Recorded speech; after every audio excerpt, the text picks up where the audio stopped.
आप देख रहे हैं के न्यूज इंडिया खबर उत्तराखंड की बुलेटिन में। मैं दीपिका आपके साथ खबरों की शुरुआत करेंगे, लेकिन उससे पहले एक नजर सुर्खियों पर। पूर्व पीएम स्वर्गीय अटल बिहारी वाजपेयी की जयंती आज। प्रदेश के 80 विद्यालयों के लिए डिजिटल शिक्षण सामग्री के वाहनों को किया गया रवाना। जयंती की पूर्व संध्या पर वाहनों को दिखाई हरी झंडी। डोईवाला में थानों के लेखक गांव में आयोजित कार्यक्रम। नालंदा पुस्तकालय एवं अनुसंधान केंद्र का लोकार्पण। हिमाचल प्रदेश के राज्यपाल और सीएम धामी ने किया लोकार्पण। नेत्र रोग जागरूकता गोष्ठी मोतियाबिंद ऑपरेशन सप्ताह का उद्घाटन कार्यक्रम। राज्यपाल retired lieutenant general Gurmeet Singh रहे मुख्य अतिथि। गोष्ठी कार्यक्रम में राज्यपाल ने की शिरकत। हर जिले में बनेगा नशा मुक्ति केंद्र, होगा अलग बजट मत। एनकार्ड की बैठक में सीएम ने दिए निर्देश। मुख्य सचिव राधा रतूड़ी ने जिलाधिकारी को दिए निर्देश। राज्य के पहले खेल विश्वविद्यालय अध्यादेश को राजभवन की मंजूरी। पूर्व अंतर्राष्ट्रीय खिलाड़ी बन सकेंगे कुलपति। नए साल के जश्न को लेकर औली के होटलों में आने लगी पर्यटकों की एडवांस बुकिंग। जीएमवीएन हुआ फुल। प्राइवेट होटलों से 60 से 70% तक आई बुकिंग। के न्यूज खबरों का सारथी। सीधा लेके चलते हैं आपको देहरादून, जहां सीएम धामी क्या कुछ कह रहे हैं, लेकिन आपको सुनाते हैं। ये व्याख्यान हुआ है जो निश्चित रूप से हमारे विचारों, संवादों और चिंतन आदान प्रदान का भी एक महत्वपूर्ण केंद्र साबित होगा। पास है कि ये मंच न केवल अटल जी की महान विचारधारा को आगे बढ़ाएगा, आने वाली हमारी जो हमारे आने वाले हैं, विद्यार्थी हैं, उन सभी के लिए भी एक मार्गदर्शन और बनेगा। इसी विश्वास के साथ इस कार्यक्रम में पधारने के लिए अतिथियों समेत आप सभी का मैं एक बार फिर से करते हुए आप सबका धन्यवाद करते हुए मैं अपनी बात समाप्त करता हूं। बहुत बहुत धन्यवाद माननीय मुख्यमंत्री उत्तराखंड श्री पुष्कर सिंह धामी। और अब धीरे धीरे कार्यक्रम अपने चरम की ओर पहुंच रहा है, तो मैं बहुत आदर और सम्मान के साथ आज के कार्यक्रम के मुख्य अतिथि माननीय राज्याधीश श्री शिव प्रताप शुक्ल जी को उनके उद्बोधन के लिए आमंत्रित करता हूं। राज्यपाल महोदय हिमाचल प्रदेश।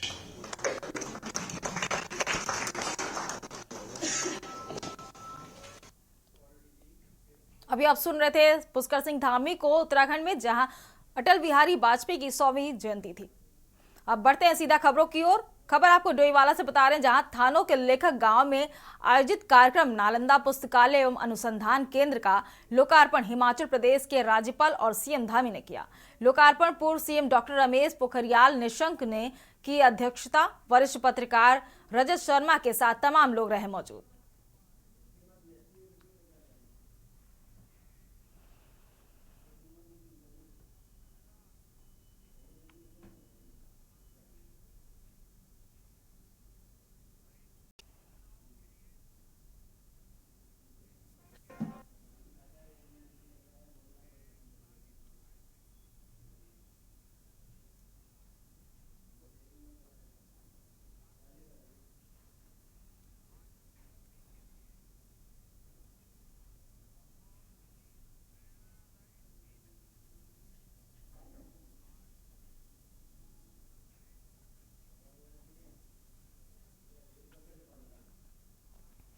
डोईवाला से अहम खबर आपको बता रहे हैं, थानों के लेखक गांव में कार्यक्रम आयोजित किया गया। नालंदा पुस्तकालय एवं अनुसंधान केंद्र का लोकार्पण। हिमाचल प्रदेश के राज्यपाल और सीएम धामी ने किया लोकार्पण। डोईवाला से अहम खबर आपको बता रहे हैं इस वक्त की। पूर्व सीएम डॉक्टर रमेश पोखरियाल निशंक ने की अध्यक्षता। नालंदा पुस्तकालय एवं अनुसंधान केंद्र का लोकार्पण। डोईवाला से अहम खबर आपको बता रहे हैं, हिमाचल प्रदेश के राज्यपाल और सीएम धामी ने लोकार्पण किया। पूर्व सीएम डॉक्टर रमेश पोखरियाल निशंक ने कार्यक्रम की अध्यक्षता की है। वरिष्ठ पत्रकार रजत शर्मा के साथ तमाम लोग भी मौजूद रहे इस कार्यक्रम में। थानों के लेखक गांव में आयोजित कार्यक्रम।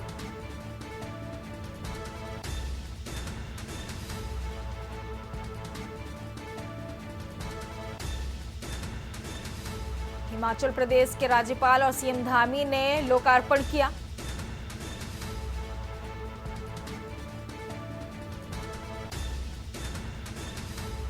नालंदा पुस्तकालय एवं अनुसंधान केंद्र का लोकार्पण। डोईवाला से अहम खबर आपको बता रहे हैं, हिमाचल प्रदेश के राज्यपाल और सीएम धामी ने लोकार्पण किया।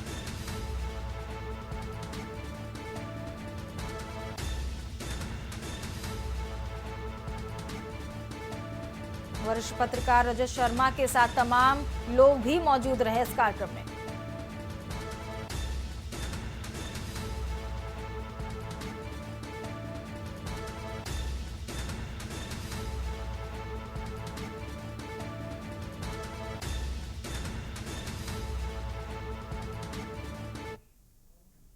अब रुक करते हैं अगली खबर का। अगली खबर आपको लक्सर से बता रहे हैं, जहां होली क्रॉस चर्च में क्रिसमस डे हर्षोल्लास के साथ मनाया गया। क्रिसमस डे के मौके पर क्रिश्चियन समुदाय के लोग बढ़ चढ़कर हिस्सा लेते हैं। वैसे तो हर रविवार को चर्च और गिरजाघरों में प्रार्थना की जाती है। क्रिसमस डे पर क्रिश्चियन समुदाय से जुड़े सभी लोग अपने बच्चों के साथ होली क्रॉस चर्च पहुंचे और ईस्टर प्रार्थना में शामिल हुए। होली क्रॉस चर्च को बहुत सुंदर ढंग से सजाया गया और यीशु से जुड़ी यादों की झांकियां के माध्यम से दर्शाया गया। होली क्रॉस चर्च के फादर इग्लेसियस मारिया ने कहा कि यीशु मसीह ने सभी को सच्चाई का मार्ग दिखाया है। कहा जाता है कि वह ईश्वर के पुत्र जिन्होंने सच्चाई का मार्ग चुना, लेकिन उस समय के शासकों को उनकी यह बात पसंद नहीं आई थी। उन्होंने यीशु मसीह को मार डाला था, लेकिन लोगों का विश्वास है कि वह फिर से इसी दिन जीवित हो गए थे। इस त्योहार का मुख्य व्यंजन केक है। केक के बिना यह त्योहार बिल्कुल अधूरा है। सभी को यीशु मसीह के आदर्शों पर चलने की प्रेरणा दी।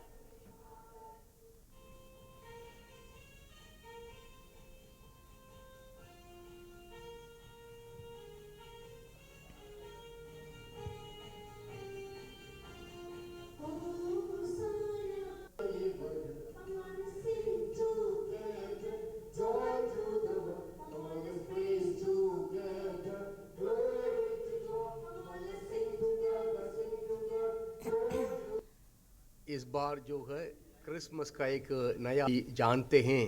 क्रिसमस यानी बड़ा दिन जो है प्रभु यीशु का जन्मदिन है, और प्रभु यीशु मसीह का जन्मदिन सबों के लिए आनंद का दिवस है, क्योंकि ये मुक्तिदाता प्रभु यीशु मसीह का जन्मदिन, इसलिए संपूर्ण दुनिया में सभी लोग इस दिन को बड़ा दिन कहते हैं और सबों के लिए प्रभु यीशु मसीह आनंद, शांति, प्रेम, क्षमा का संदेश लेके आ रहे हैं।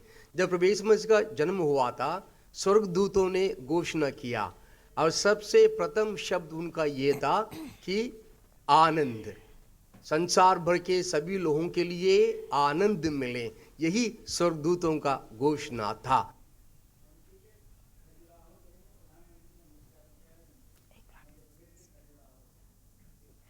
सीधा आपको ले चलते हैं मध्य प्रदेश के खजुराहो।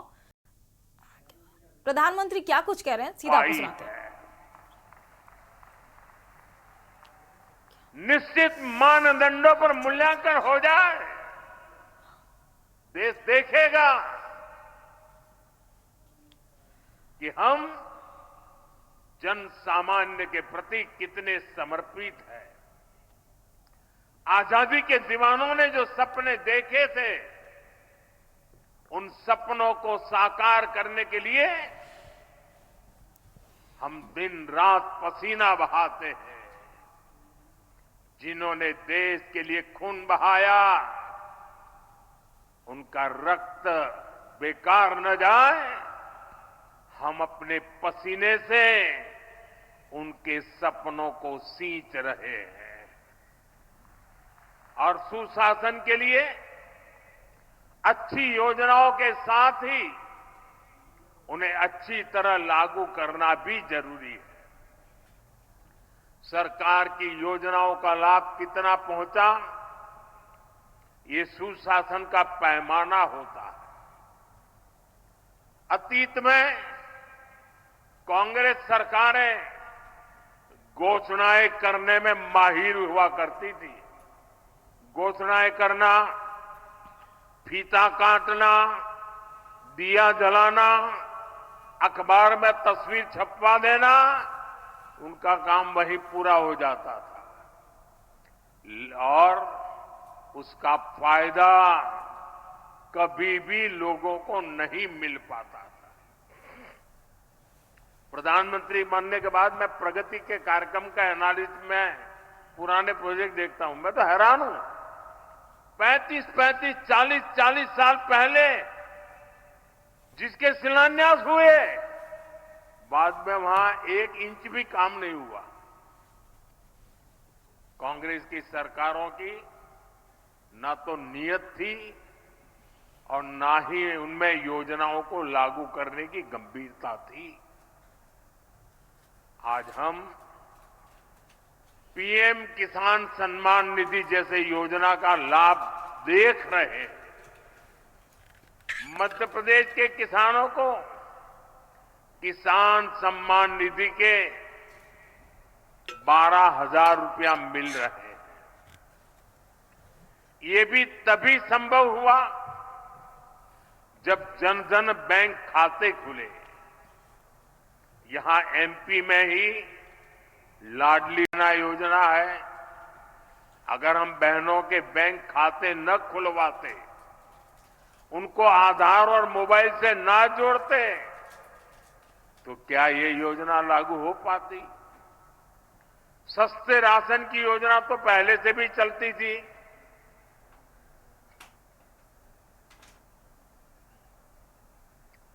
लेकिन गरीब को राशन के लिए भटकना पड़ता था।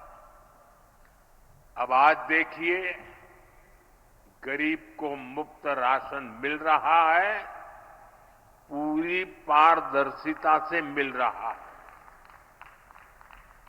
ये तभी हुआ जब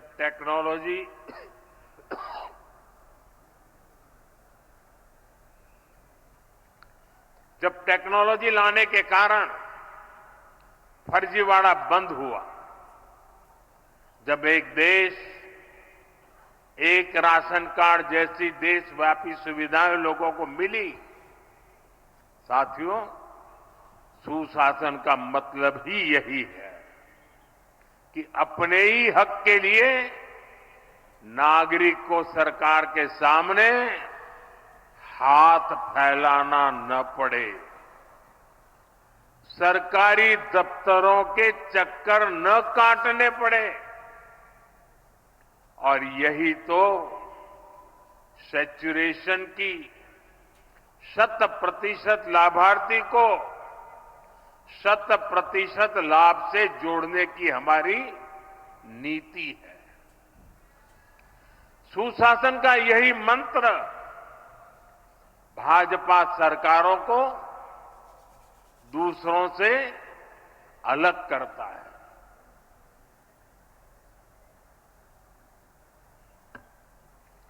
आज पूरा देश इसे देख रहा है, इसलिए बार बार भाजपा को चुन रहा है। साथियों, जहां सुशासन होता है, वहां वर्तमान चुनौतियों के साथ ही भविष्य की चुनौतियों पर भी काम किया जाता है। लेकिन दुर्भाग्य से देश में लंबे वक्त तक कांग्रेस की सरकारें रही। कांग्रेस गवर्नमेंट पर अपना जन्मसिद्ध अधिकार समझती है, लेकिन गवर्नेंस का उससे 36 का नाता रहा है। जहां कांग्रेस, वहां गवर्नेंस हो ही नहीं सकती। इसका बहुत बड़ा खामियाजा दशकों तक यहां बुंदेलखंड के लोगों ने भी भुगता है।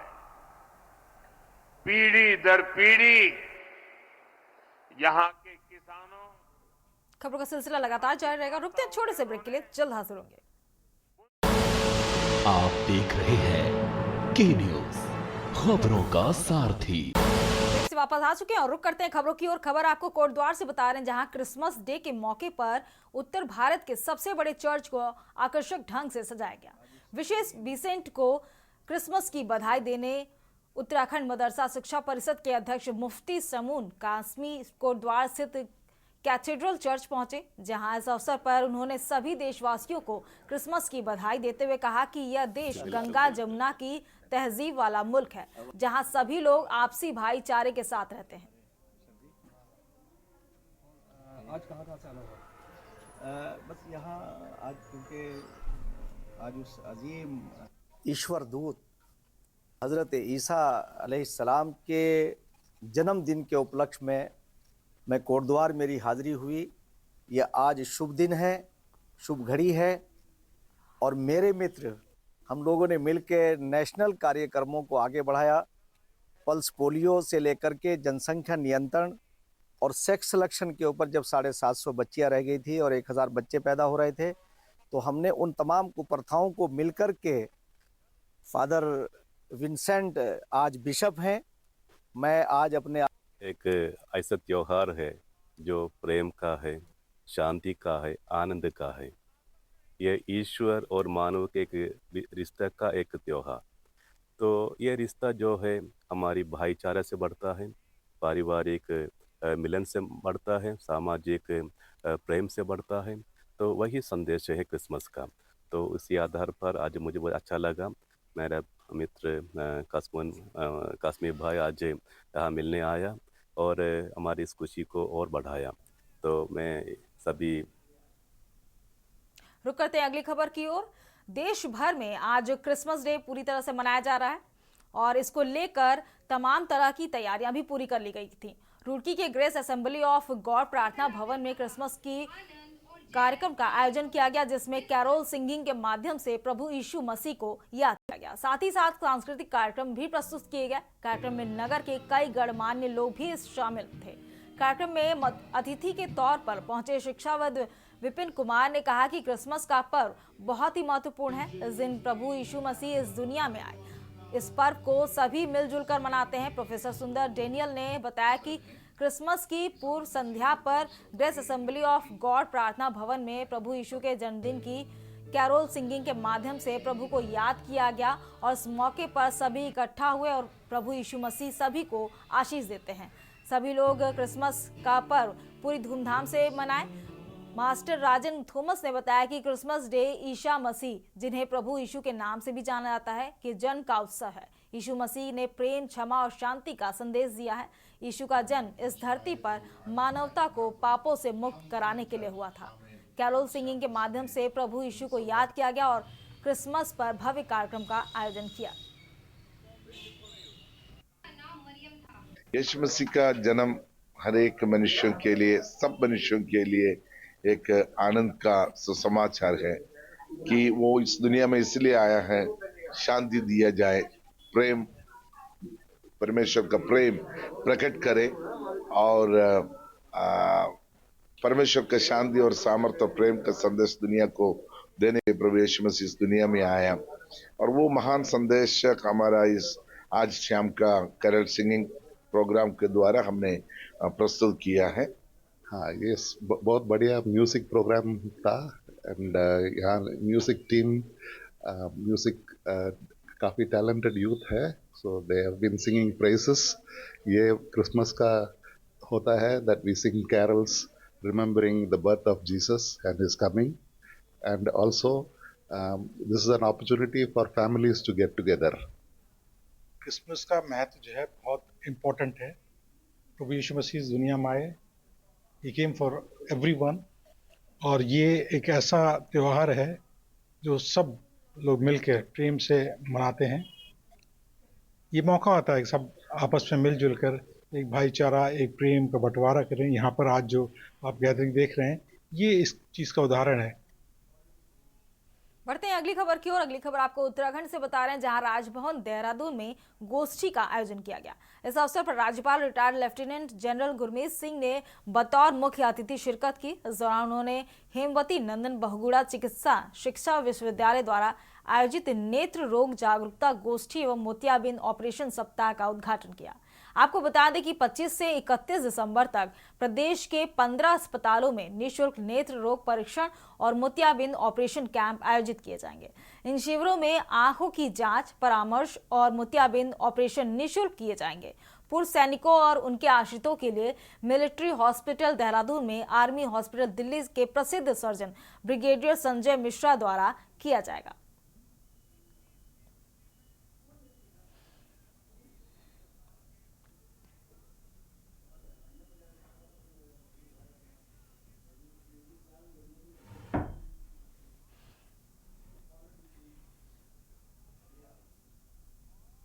अब रुक करते हैं अगली खबर की ओर। अगली खबर आपको ऋषिकेश से बता रहे हैं, जहां 7 मोड़ के पास एक बस के अनियंत्रित होकर दुर्घटनाग्रस्त होने की सूचना मिलने पर एसडीआरएफ की टीमें घटनास्थल के लिए रवाना हुई। दुर्घटनाग्रस्त बस में सवार एक लड़की का पैर फंसा हुआ था, जिसे एसडीआरएफ टीम और जिला पुलिस ने संयुक्त रेस्क्यू ऑपरेशन चलाकर सुरक्षित बाहर निकाला। लड़की की पहचान नैन्सी टाकुली 16 वर्षीय के रूप में कपकोट के रूप में हुई। बस में कुल 45 बालिकाएं सवार थीं, जो स्पोर्ट्स इवेंट में भाग लेने के लिए बागेश्वर से देहरादून आ रही थीं। दुर्घटना में 10 से 12 छात्राओं को हल्की चोटें आई हैं, जिन्हें अस्पताल भेजा गया। बाकी सभी बालिकाएं सुरक्षित हैं और उन्हें अन्य बस में शिफ्ट करके देहरादून भेजा गया है।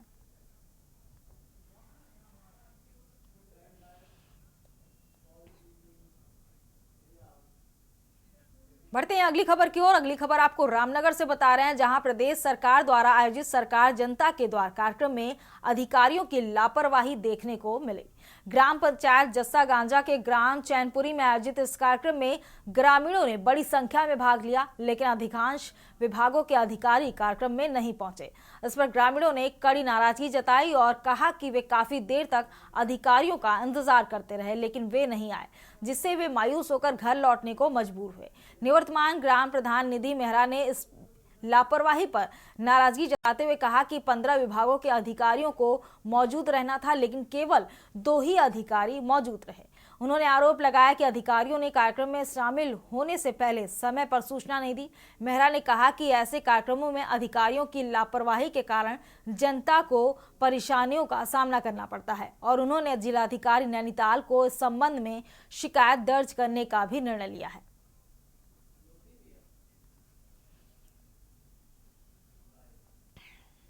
दो ही विभाग पहुंचे हैं और जो ये बहुउद्देशीय शिविर लगता है, इसकी कोई सुनवाई नहीं होती है, तभी इसीलिए गांव वाले कोई भी इसमें रुचि नहीं ले रहे हैं। 15 विभाग में से अब ये पता नहीं क्यों नहीं आ रहे हैं, कैसे नहीं आ रहे हैं। गांव वाले को यही तो है कि ये पिछले साल भी यही इसी टाइम पर किया था इन्होंने, तो इसकी कोई सुनवाई नहीं हुई, खाली लिख कर ले गए और बस हो गया।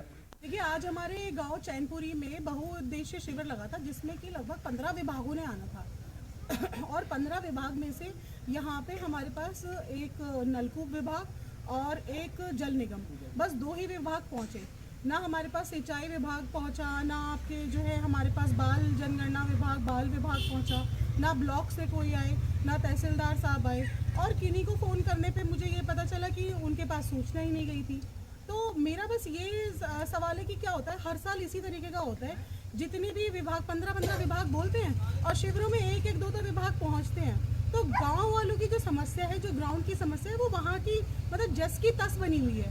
उस समस्या का कोई निदान ही नहीं हो पा रहा है। और मैं सरकार से भी और मैं हमारे ये डीएम साहिबा से भी रिक्वेस्ट करना चाहूँगी कि जिन बहुउद्देशीय शिविर का जो है नाम बहुउद्देश्य रखा हुआ है, उसमें बहुउद्देशीय विभाग नहीं पहुंच पा रहे, तो इस तरीके के शिविर करा के कोई फायदा नहीं है। गांव वालों का टाइम वेस्ट भी हो रहा है और एक आक्रोश भी क्रिएट हो रहा है। हमसे बोलते हैं, हम ग्राउंड पे हैं, हम एज अ ग्राम प्रधान, निवर्तमान ग्राम प्रधान हैं, तो हमारे गांव वाले हमसे कहते हैं। उत्तराखंड की बुलेटिन में मेरे साथ फिलहाल इतना ही। आप देखते रहिए के न्यूज़ इंडिया। नमस्कार। आप देख रहे हैं के न्यूज़, खबरों का सारथी।